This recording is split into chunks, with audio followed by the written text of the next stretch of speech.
नमस्कार मित्रांनो, नमस्कार सर्वांना. आपल्या सगळ्यांचं स्वागत आहे या नवीन व्हिडिओमध्ये. ज्या व्हिडिओमध्ये आपण पाहणार आहोत की आपल्याला जो नवीन टास्क आलेला आहे किंवा जे इंडिया पोस्ट ऑफिस ॲक्ट 2023 हा आलेला आहे, याच्या संदर्भात जी ट्रेनिंग आपल्याला कंप्लीट करायची ती कशा प्रकारे करायची, नेमकं प्रोसिजर काय असेल हे आपण पाहणार आहोत. तर चला व्हिडिओ सुरू करूया. ट्रेनिंगला सुरू करण्याच्या अगोदर मला एक गोष्ट आपल्याला सांगायची आहे की आपण ट्रेनिंग ह्या दोन वेगवेगळ्या ठिकाणी करतो. एक तर आहे डाक कर्मयोगी वेबसाईट आणि दुसरा आहे आयगॉट मोबाईल ॲप्लिकेशन. तर आयगॉटवरती हा कोर्स आपल्याला न करता डाक कर्मयोगी या वेबसाईटवरती जाऊन करायचा आहे. आता डाक कर्मयोगी वेबसाईटवरती कसं जायचं, तर आपल्या फोनमध्ये जे कुठलं ब्राउझर असेल, गुगल क्रोम, मोझिला, ओपेरा वगैरे कुठलंही एखादं ब्राउझर आपल्याला ओपन करायचं आहे. जसं की माझ्याकडे मोझिला फायरफॉक्स हे ब्राउझर आहे आणि या ठिकाणी गुगलला साधं आपलं सर्च करायचं आहे डाक कर्मयोगी. तुम्ही जसंच डाक कर्मयोगी सर्च केलं की सगळ्यात पहिलेच एक वेबसाईट उघडते, https://dakkarmayogi.gov.in. या वेबसाईटला क्लिक केल्याच्यानंतर फर्दर पुढे ही वेबसाईट उघडते. वेबसाईट लोड होत आहे.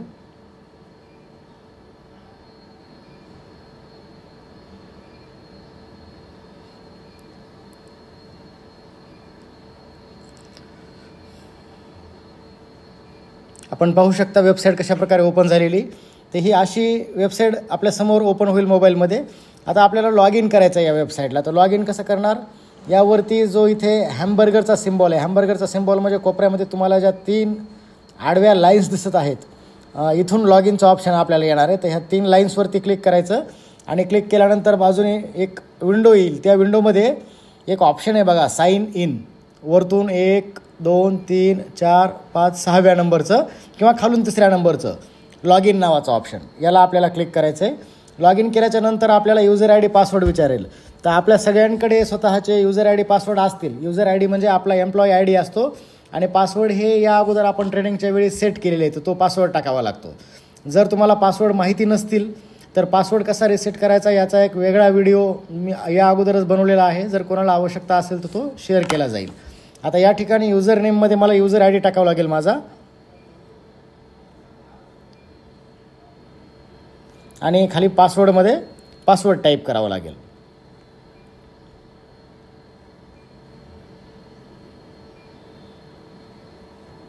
ठीक आहे. हा युजर आय डी पासवर्ड टाकल्याच्यानंतर या ठिकाणी ट्रेनिंग 2 मोडमध्ये, एक आहे ऑनलाईन ट्रेनिंग आणि दुसरी आहे ऑनसाईट ट्रेनिंग. तर तुम्हाला ऑनलाईन करायचे असेल तर तुम्ही ऑनलाईनही करू शकता किंवा ऑनसाईट जर ट्रेनिंग करायची असेल तर ऑनसाईट करू शकता. तर मी बेटर वे रेफर करेल की आपण ऑनसाईटला क्लिक करा आणि ऑनसाईटला क्लिक केल्याच्यानंतर लगेच एक ऑप्शन येतं बघा, इथे IP ॲड्रेस टाका म्हणतं, local IP address for video streaming from local server. तर या ठिकाणी IP ॲड्रेसमध्ये तुम्हाला सिम्पली लिहायचं आहे LOCALSERVER लोकल सर्व्हर, एवढंच टाईप करायचं आहे. त्याच्या खाली तुम्हाला व्हेरिफिकेशन कोड टाकायचा आहे. तर व्हेरिफिकेशन कोड कुठला आहे, जो समोर ह्या चौकोनी बॉक्समध्ये तुम्हाला कोड दिसतो 915-220, हा कोड आपल्याला या ठिकाणी एंटर करायचा आहे. कॅपच्या इथे एंटर करायचा आहे 915-220-220 आणि हा 6 अंकी कॅपच्या टाकल्यानंतर आपल्याला सबमिटला क्लिक करायचं आहे.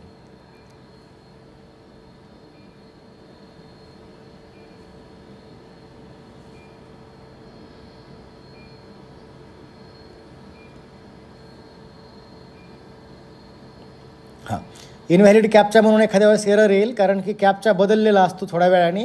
हा नवीन कॅपचा आपण टाकू आता 911344 911344 आणि परत सबमिटला क्लिक करायचं आहे.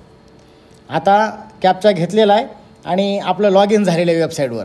जसंच लॉग इन झालं की या वेबसाईटवरती काही डिटेल्स आपले अपडेट आहेत आणि काही गोष्टी आपल्याला अपडेट करायच्या आहेत. म्हणून एक मेसेज येतो बघा, https://dakkarmayogi.gov.in kindly update your profile to proceed further. म्हणजे तुमची काही अत्यावश्यक माहिती या वेबसाईटवरती पहिले भरून घ्या, तुमची प्रोफाईल अपडेट करा आणि ते अपडेट झाल्याच्या नंतर तुम्हाला कुठले कोर्स करायचे ते करा, असं यांचं म्हणणं आहे. तर याला आपल्याला ओके करायचं आहे. एम्प्लॉय आय डी असतो, आपलं नाव असतो, डेझिग्नेशन असतं, जेंडर वगैरे ह्या सर्व गोष्टी कॅटेगरी ऑलरेडी आपल्या इथे फिडअप झालेल्या आहेत. तर काही गोष्टी आपल्याला या ठिकाणी भरायच्या आहेत, ते म्हणजे आधार नंबर, डेट ऑफ जॉईनिंग, डिपार्टमेंटमध्ये तुम्ही कधी जॉईन झाले आणि करंट ज्या कॅडरमध्ये आहोत आपण त्या कॅडरमध्ये कधीपासून जॉईन आहेत, एज्युकेशनल क्वालिफिकेशन काय आहे. त्याच्यानंतर इमर्जन्सी कॉन्टॅक्ट डिटेल्समध्ये आपल्याला जर समजा इमर्जन्सी केसमध्ये आपल्या जवळच्या कोणा नातेवाईकाला कॉन्टॅक्ट करायचा झाला तर त्यांचा डिटेल्स या ठिकाणी द्यायचे आहेत. म्हणजे नाव टाकायचं आहे, त्यांच्यासोबत आपलं नातं काय ते टाकायचं आहे आणि त्यांचा कॉन्टॅक्ट नंबर द्यायचा आहे. म्हणजे इमर्जन्सी केसमध्ये जर कोणाला कॉन्टॅक्ट करायचं झालं तर या कॉन्टॅक्ट नंबरवरती कॉल केला जाईल. आणि खालती काय ऑप्शन्स आहेत इथे या ठिकाणी फील्ड ऑफ इंटरेस्ट, म्हणजे तुम्हाला नेमकं कोणत्या फील्डमध्ये इंटरेस्ट आहे, कुठल्या गोष्टीमध्ये जास्त आवड आहे. तर हे आपल्याच डिपार्टमेंटचे इथं वेगवेगळे सॉफ्टवेअरचे नावं दिलेले आहेत. जसं अकाउंट्समध्ये इंटरेस्ट आहे तुम्हाला, अपार, बॅक ऑफिस, CSC किंवा CSI, EMO, फिनॅकल, GDSमध्ये ह्युमन रिसोर्स, IBPB, मॅकॅमिश, असे वेगवेगळे मेडिटेशन, ऑफिसच्या प्रोसिजर किंवा पार्सलच्या संदर्भात तुम्हाला जास्त आवड आहे, PLI RPLIची आवड आहे, पोस्टमन ॲप्लिकेशन, तुम्हाला कोणत्या गोष्टीची आवड आहे, ह्या जितक्या गोष्टी तुम्हाला आवडत असतील त्याच्यापैकी 2-4 किंवा जेवढ्या गोष्टी तुम्हाला आवडतात त्या सिलेक्ट करायच्यात आणि सिलेक्ट करून शेवटी अपडेटला क्लिक करायचं आहे. या गोष्टी आपण अपडेट केल्या तरच पुढे आपल्याला ते ट्रेडिंग करू देईल. तर या डिटेल्स मी फिलअप करतो.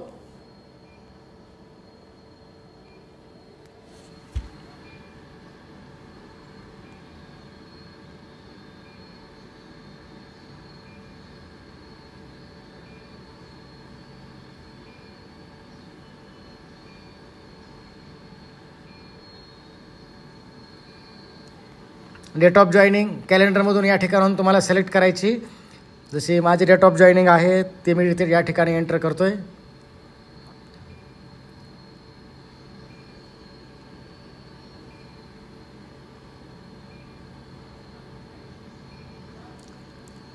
डन.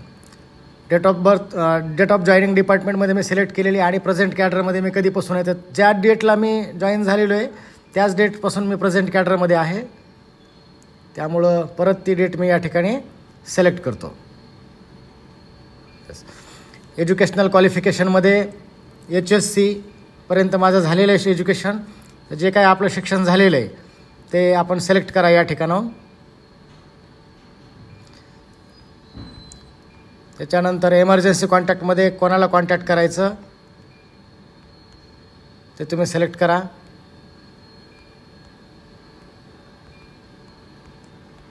रिलेशन कोण आहेत ते ह्या स्पाऊस आहेत, जोडीदार आहेत, मोबाईल नंबर जो काय असेल त्यांचा तो टाकायचा आहे. आणि फील्ड ऑफ इंटरेस्ट तुम्हाला कशाची आवड आहे तर यामध्ये समजा मला CSIची आवड आहे किंवा EMO संदर्भात डिसिप्लिनरी प्रोसिडिंग्स आवडतात, GDSबद्दल मला जास्त आवड आहे, फिनॅकलबद्दल आहे, डिपार्टमेंटचं कशाबद्दल तुम्हाला आवड आहे ते सिलेक्ट करायचं आणि शेवटी करायचं आहे अपडेट. अपडेटवर क्लिक केल्याच्यानंतर एक मेसेज आला, field of interest updated successfully. तर जेवढं तुम्ही सिलेक्ट केलात तेवढ्या वेळेस तसा मेसेज येईल आणि शेवटी सर्वात शेवटी खाली अपडेट या बटनावर क्लिक करायचं. याच्याने आपली प्रोफाईल अपडेट होऊन जाईल.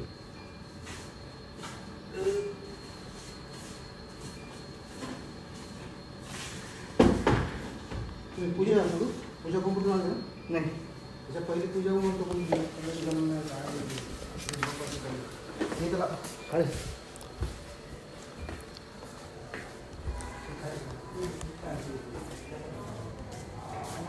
ठीक आहे. एकदा अपडेट केल्याच्या नंतर थोडा वेळ घेते हे अपडेट व्हायला.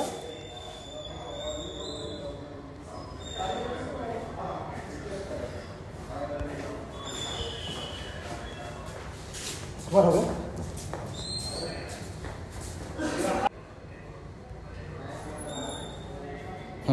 प्रोफाईल अपडेट एक 30-40 सेकंद घेतलं याने आणि या ठिकाणी एक मेसेज आलेला आहे, प्रोफाईल तुमची सक्सेसफुली अपडेट झाली. आता प्रोफाईल अपडेट झाल्यानंतर आपली पुढची प्रोसिजर आहे ते म्हणजे कोर्स कंप्लीट करायची. तर याप्रमाणे असा एक अटेन्शनचा मेसेज येईल, त्याला आपल्याला इथून वरतून क्लोज करून टाकायचं आहे. आणि क्लोज केल्यानंतर आपल्याला असे वेगवेगळे कोर्सेस दिसतील जे की आपण यापूर्वी सुरू केले होते पण कंप्लीट नाही केले, पेंडिंग आहेत असे.